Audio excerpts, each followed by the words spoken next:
இப்போ நம்ம பார்க்க போகிறது வந்து எப்படி வந்துட்டு பர்சன்டேஜை ரிமெம்பர் பண்ணுறதுன்னு. ஃபாஸ்ட்டாக எப்படி போடுறது, இது ரிமெம்பர் பண்ணிட்டால் நம்ம சீக்கிரமாக ஃபாஸ்ட்டாக போட்டுடலாம்.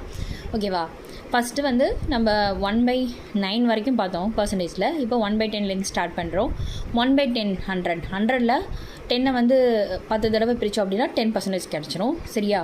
அதே மாதிரி 1/11 இன்ட்டு 100 அப்படிங்கிறது 100ல் 1/11 அப்படிங்கிறது எவ்வளோ பர்சன்டேஜ் அப்படின்னு கேட்டால் 9.09%. இதை வந்து எப்படி ஞாபகம் வச்சுக்கலாம் பார்த்தா 1/9 வந்து நம்ம ஆட் நம்பர்னு வச்சு 9க்கு அடுத்த ஆட் நம்பர் என்னது 11. ஸோ 11.11% நமக்கு தெரியும். இதே 1/11 அப்படியே ஆல்டர்னேட்டாக போட்டுக்கோங்க 9.09% அப்படின்னு சொல்லிட்டு. ஓகேவா? நெக்ஸ்ட் போகலாம். 1/12 இன்ட்டு 100 அப்படிங்கிறது எவ்வளோ பர்சன்டேஜ் அப்படின்னு கேட்டால் 100 வந்து 12 டிவைட் பண்ணால் 8.33% கிடைக்கும். இதை நம்ம முன்னாடியே பார்த்துருக்கோம். 100 வந்து 100ல் 1/8 அப்படிங்கிறது 12.5% நமக்கு முன்னாடியே தெரியும். அதுக்கும் நான் முன்னாடியே ஷார்ட்கட் சொல்லியிருக்கேன். இப்போது 1/12 இன்ட்டு 100னா நம்ம வந்து 8.33% போட்டுக்கணும். 1/8 இன்ட்டு 100னா 12.5%. அப்படியே 8னா 12, 12னா 8 ஞாபகம் வச்சுக்கோங்க. ஓகேவா? இதை மட்டும் ஃபஸ்ட் இது மட்டும் ஞாபகம் வச்சுட்டு நமக்கு ஈஸியாக ரிமெம்பர் பண்ணிடலாம்.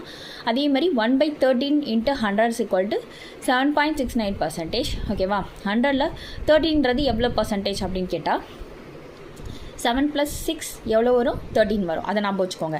அதான் 7.69%. இதை நான் ஈஸியாக ரிமெம்பர் பண்ணுறதுக்கு சொல்கிறேன். சும்மா டிப்ஸ் மாதிரி ஞாபகம் வச்சுக்கோங்க. ஓகேவா?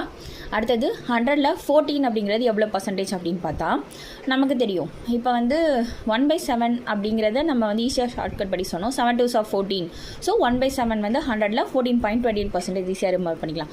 அதுவே 14 வந்தால் என்ன வரும்? 7 வரும். 7 14 அப்படி இன்டர்லேட் பண்ணிக்க வேண்டியதான். ஓகேவா? அடுத்தது 1/15 அப்படிங்கிறது 100ல் 15ங்கிறது எத்தனை பர்சன்டேஜ் அப்படின்னு பார்த்தா 6.66%.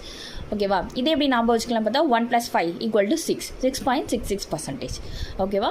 நெக்ஸ்ட் 1/16ன்றது 100ல் 1/16ன்றது எத்தனை பர்சன்டேஜ் அப்படின்னு பார்த்தா 6.25%.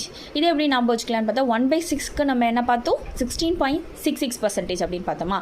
ஸோ 6 வந்தால் 16, 16 வந்தால் 6, இப்படி தான் ஞாபகம் வச்சுக்கணும். ஓகேவா? ரிமைனிங் உள்ளதெல்லாம் நீங்கள் வந்துட்டு இது பண்ணிக்கோங்க. ஜஸ்ட்டு ஈஸியாக உங்களுக்கு ரிமெம்பர் ஆகிறதுக்கு மட்டும்தான் சொல்கிறேன். இந்த வீடியோ பிடிச்சிருந்தா லைக் பண்ணுங்கள், சப்ஸ்கிரைப் பண்ணுங்கள்.